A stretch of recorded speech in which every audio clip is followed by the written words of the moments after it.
Assalamualaikum warahmatullahi wabarakatuh. Perkenalkan, nama saya Nanda Lutfi Ramadhani.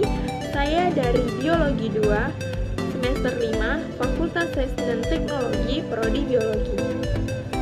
Di sini saya akan membahas tentang sistem respirasi pada mata kuliah Fisiologi Hewan dengan dosen pengampu Bu Syukria.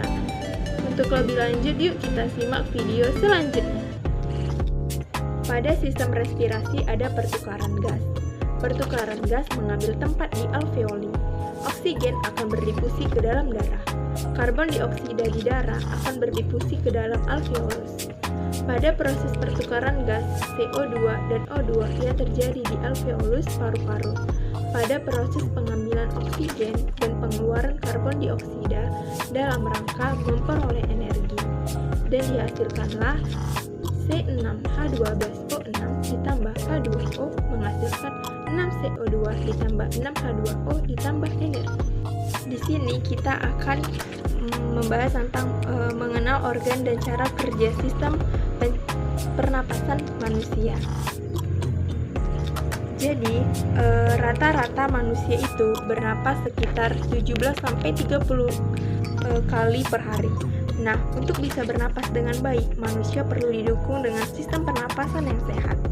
Selain mengandalkan hidung dan paru-paru untuk bernapas, ada beragam organ dan jaringan lain yang berperan sama pentingnya dalam sistem pernapasan. Mengapa manusia bernapas?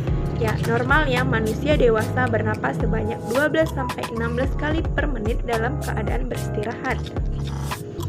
Bernapas adalah proses menghirup udara yang mengandung oksigen dan mengeluarkan karbon dioksida dari paru-paru. Satu kali rangkaian menghirup dan menghembuskan nafas dihitung sebagai satu kali nafas. Proses ini disebut juga dengan sistem respirasi manusia. Kita membutuhkan oksigen untuk bisa bertahan hidup. Berbagai fungsi tubuh sehari-hari seperti mencerna makanan, menggerakkan anggota tubuh, atau bahkan hanya berpikir sejenak membutuhkan asupan oksigen. Sementara proses pada metabolisme akan memproduksi gas karbon dioksida sebagai produk limbah yang harus dibuang.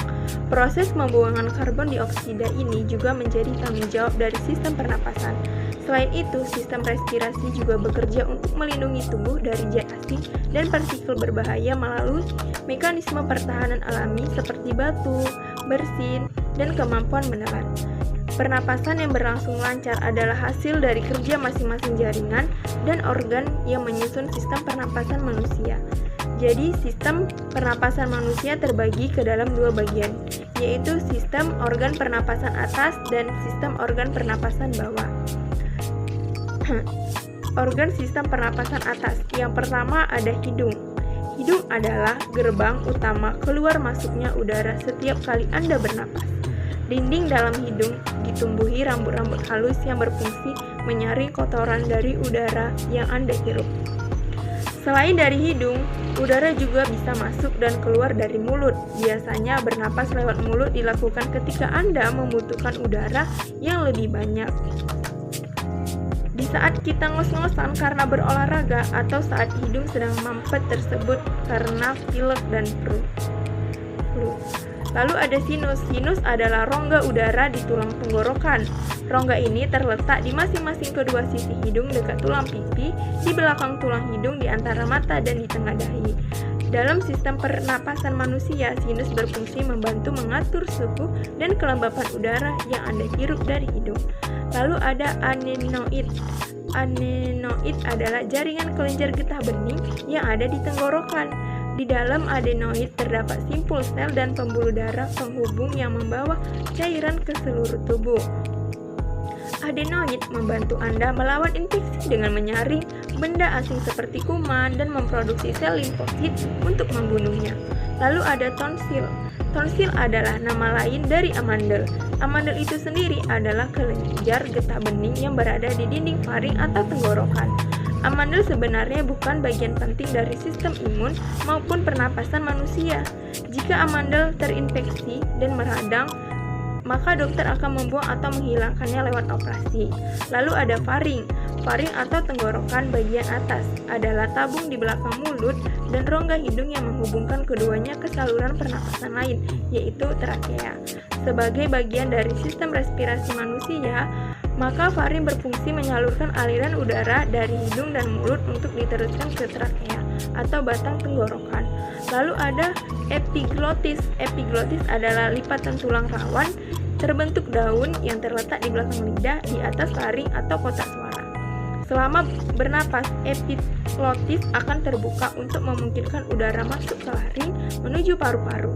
Namun epiglotis akan menutup selama kita makan untuk mencegah makan dan minum tidak sengaja terhirup dan menyebabkan kita tersedak.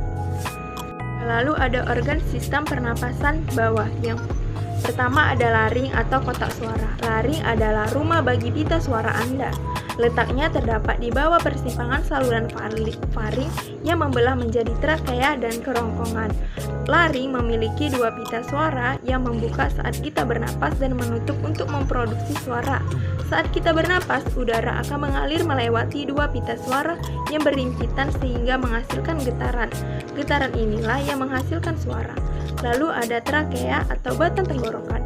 Trakea adalah bagian terpadu dan dari jalur napas dan memiliki fungsi vital untuk mengalirkan udara dan menuju paru-paru untuk pernapasan. Trakea atau batang tenggorokan adalah tabung berongga lebar yang menghubungkan laring atau kotak suara ke bronkus paru-paru. Panjangnya sekitar 10 cm dan diameternya kurang dari 2,5 cm. Lalu ada tulang rusuk. Tulang rusuk adalah tulang yang menopang rongga dada dan melindungi organ dalam dada seperti jantung dan paru-paru dari benturan atau goncangan. Tulang rusuk akan mengembang dan mengempis mengikuti gerak paru saat mengambil dan mengeluarkan napas. Lalu paru-paru. Paru-paru adalah sepasang organ yang terletak di dalam tulang rusuk. Masing-masing paru berada di kedua sisi dada. Peran utama paru-paru dalam sistem pernapasan adalah menampung udara beroksigen yang kita hirup dari hidung dan mengalirkan oksigen tersebut ke pembuluh darah untuk disebarkan ke seluruh tubuh. Lalu ada pleura. Paru-paru dilapisi oleh selaput tipis yang disebut dengan pleura. Lapisan pleura bertindak sebagai pelumas yang memungkinkan paru-paru untuk mengembang dan mengempis dengan lancar setiap kali bernapas. Lapisan pleura juga memisahkan paru-paru dari dinding dada. Lalu ada bronkiolus. Bronkiolus adalah cabang dari bronkus yang berfungsi untuk menyalurkan udara dari bronkus ke alveoli. Selain itu, bronkiolus juga berfungsi untuk mengontrol jumlah udara yang masuk dan keluar saat proses bernapas berlangsung. Lalu ada alveoli. Alveoli atau alveolus adalah kantungan-kantungan kecil dalam paru yang terletak di ujung bronkiolus. Dalam sistem pernapasan, alveoli berfungsi sebagai tempat pertukaran oksigen dan karbon dioksida. Lalu ada tabung bronkial. Pada tabung bronkial paru-paru ada silia berupa rambut-rambut kecil yang bergerak seperti gelombang. Gerakan gelombang silia akan membawa mukus atau dahak, lendir, dan cairan ke atas hingga keluar tenggorokan. Silia juga ada di dalam lubang hidung. Lalu ada diafragma. Diafragma adalah dinding otot kuat yang memisahkan rongga dada dari rongga perut. Saat melakukan pernapasan perut, diafragma akan bergerak ke bawah dan menciptakan rongga kosong untuk menarik udara. Ini juga bisa membantu memperluas paru-paru. Lalu di sini saya akan membahas tentang cara kerja sistem pernapasan manusia. Proses kerja sistem pernapasan manusia sering pula disebut dengan sistem respirasi. Proses respirasi dimulai saat Anda mengambil udara lewat hidung dan masuk ke tenggorokan. Setelah itu, udara akan turun melewati laring dan masuk ke dalam trakea. Di saat bersamaan Anda menarik napas, diafragma dan otot-otot di antara tulang rusuk Anda menyusut untuk menciptakan ruang kosong di dalam rongga dada. Ini bertujuan agar paru-paru bisa menarik udara yang Anda hirup. Setelah udara masuk bergerak sampai ke ujung trakea, udara akan melewati bronkus dan masuk ke kedua paru-paru. Setelah itu, udara mengalir ke bronkiolus yang terus mengecil sampai udara sampai di ujung percabangan. Di ujung bronkiolus ada kantung kecil udara atau alveoli. Ketika udara mencapai alveoli, oksigen masuk melalui membran ke dalam pembuluh darah kecil yang disebut dengan kapiler. Sebaliknya, karbon dioksida dari darah ke keluar dan masuk ke dalam alveoli. Setelah oksigen dan karbon dioksida bertukar tempat di alveoli, rongga dada akan mengundur otot diafragma sehingga diafragma melonggar. Ini memungkinkan karbon dioksida bergerak naik untuk selanjutnya dikeluarkan lewat paru-paru lalu dihembuskan melalui hidung. Selanjutnya saya akan membahas alat respirasi pada reptil. Paru-paru pada reptil berada dalam rongga dada dan dilindungi oleh tulang rusuk. Paru-paru reptil lebih sederhana, hanya dengan beberapa lipatan dinding yang berfungsi membesar permukaan pertukaran gas. Pada reptil, pertukaran gas tidak efektif. Pada kadal, kura-kura, dan buaya, paru-parunya lebih kompleks dengan beberapa belahan yang membuat paru-parunya bertekstur seperti spons. Paru-paru pada beberapa jenis kadal, misalnya bunglon Afrika, mempunyai pundi-pundi hawa cadangan yang memungkinkan hewan tersebut melayang di udara. Saya akan melanjutkan respirasi pada burung. Pada burung, tempat berdifusinya gas pernapasan hanya terjadi di paru-paru. Paru-paru burung berjumlah sepasang dan terletak dalam rongga dada yang dilindungi oleh tulang rusuk. Jalur pernapasan pada burung berawal di lubang hidung. Pada tempat ini, udara masuk kemudian diteruskan pada celah tekak yang terdapat pada dasar faring yang menghubungkan trakea. Trakeanya panjang berupa pipa bertulang rawan yang berbentuk cincin dan bagian akhir trakea bercabang menjadi dua bagian, yaitu bronkus kanan dan bronkus kiri. Dalam bronkus pada pangkal trakea terdapat sirik yang pada bagian dalamnya terdapat lipatan-lipatan berupa selaput yang dapat bergetar. Bergetarnya selaput itu menimbulkan suara. Bronkus bercabang lagi menjadi mesobronkus yang merupakan bronkus sekunder dan dapat dibedakan menjadi ventrobronkus di bagian ventral dan dorsobronkus di bagian dorsal. Ventrobronkus dihubungkan dengan dorsobronkus oleh banyak parabronkus 100 atau lebih. Alat respirasi pada ikan insang dimiliki oleh jenis insang atau pitches. Insang berbentuk lembaran-lembaran tipis berwarna merah muda dan selalu lembab. Bagian terluar dari insang berhubung dengan air, sedangkan bagian dalam berhubungan erat dengan kapiler-kapiler darah. Tiap lembaran insang terdiri dari sepasang filamen dan tiap-tiap filamen mengandung banyak lapisan tipis atau lamela. Pada filamen terdapat pembuluh darah yang memiliki banyak kapiler sehingga memungkinkan O2 berdifusi masuk dan CO2 berdifusi keluar. Insang pada ikan bertulang sejati ditutupi oleh tutup insang yang disebut operculum, tutup insang. Sedangkan insang pada ikan bertulang rawan tidak ditutupi oleh operculum. Insang tidak saja berfungsi sebagai alat pernapasan tetapi dapat pula berfungsi sebagai alat sekresi garam-garam, penyaringan makanan, alat pertukaran ion, dan osmoregulator. Beberapa jenis ikan mempunyai labirin yang merupakan perluasan ke atas dari insang dan membentuk lipatan-lipatan sehingga merupakan rongga-rongganya itu tidak teratur. Labirin ini berfungsi menyimpan cadangan O2 sehingga ikan tahan pada kondisi yang kekurangan O2. Contohnya ikan yang mempunyai labirin adalah ikan gabus dan ikan lele. Untuk menyimpan cadangan O2 selain dengan labirin, ikan mempunyai gelembung renang yang terletak di dekat punggung. Ikan bernapas dengan insang yang terdapat pada sisi kiri dan kanan kepala. Masing-masing mempunyai 4 buah insang yang ditutupi oleh tutup insang atau operculum. Pada proses pernapasan pada ikan adalah dengan cara membuka dan menutup mulut secara bergantian dengan membuka dan menutup tutup insang. Pada waktu mulut membuka, air masuk ke dalam rongga mulut, sedangkan tutup insang menutup. Melanjutkan lagi, alat respirasi pada kata.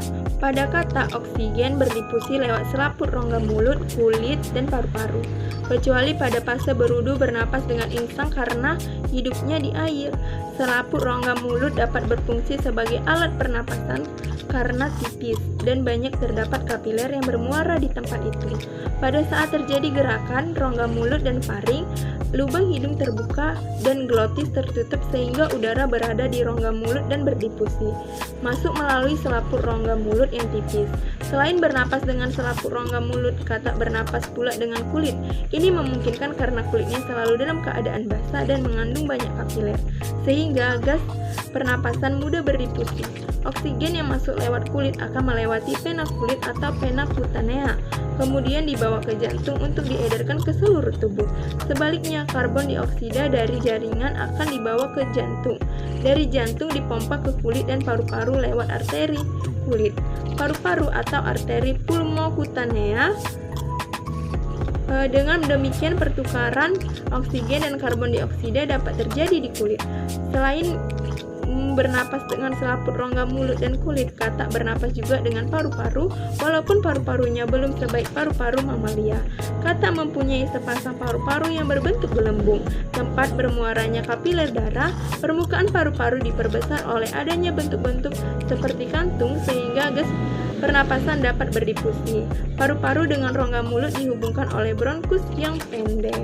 Terakhir adalah sistem pernapasan pada mamalia.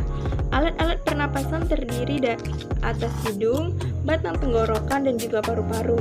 Pada paru-paru terdapat gelembung alveolus yang berdinding tipis dan terdiri atas sari lapisan sel.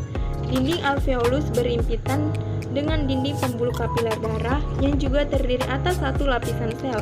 O2 masuk ke dalam kapiler darah dan CO2 dikeluarkan dari kapiler darah melalui difusi. Jadi sistem pernapasan mamalia juga sama dengan sistem pernapasan pada manusia. Demikianlah hasil pemaparan saya tentang sistem respirasi. Lebih dan kurangnya saya mohon maaf. Wabillahi taufik wal hidayah. Wassalamualaikum warahmatullahi wabarakatuh.